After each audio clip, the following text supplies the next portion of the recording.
राजधानी दिल्ली में corona virus संक्रमण का आंकड़ा एक बार फिर 4000 के पार पहुंच गया। पिछले 35 दिन बाद इतने ज्यादा नए मामले सामने आए हैं। इससे पहले 19 सितंबर को 4071 केस आए थे।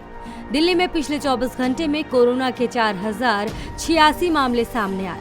इसके साथ ही राजधानी में कुल मामले 3,48,404 हो गए।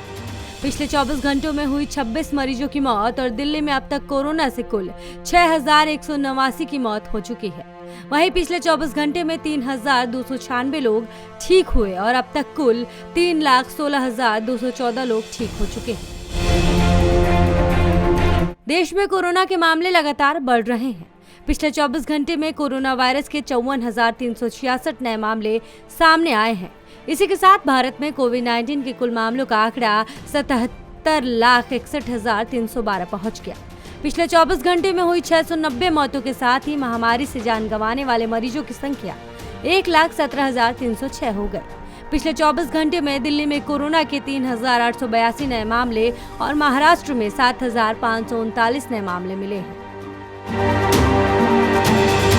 भारत में करीब 2 महीने तक दुनिया में सबसे ज्यादा दैनिक कोरोना दर्ज हुए, लेकिन अब भारत में नए केसों की संख्या में गिरावट दर्ज की गई है, जबकि अमेरिका दैनिक नए केसों के मामले में भारत से आगे निकल गया है।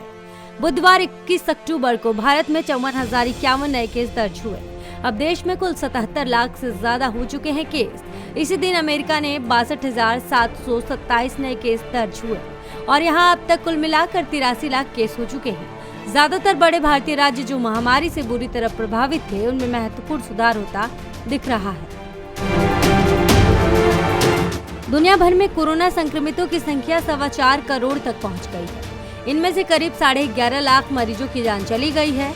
दुनिया में हर दिन रिकॉर्ड स्तर पर कोरोना मामले बढ़ रहे हैं। पिछले 24 घंटे में रिकॉर्ड 4,90,000 कोरोना मामले सामने आए हैं। इससे पहले दिन रिकॉर्ड में 4,69,000 मामले दर्ज किए गए। इस खतरनाक बीमारी से मौत की संख्या भी बढ़ी है। बीते दिन 6,526 लोगों की मौत हो गई। बीते दिन सबसे ज्यादा मामले अमेरिका में आए। इसके बाद Bharat, France, Brazil, Britain, Spain, Italy, रूस में सबसे ज्यादा मामले दर्ज किए गए। फ्रांस में 42,000 मरीज बढ़ने के बाद कुल संक्रमितों की संख्या 10 लाख पार चली गई। Drug controller general of India से मंजूरी मिलने के बाद भारत बायोटेक कोरोना की वैक्सीन के तीसरे चरण के ट्रायल की तैयारियों में जुट गई है।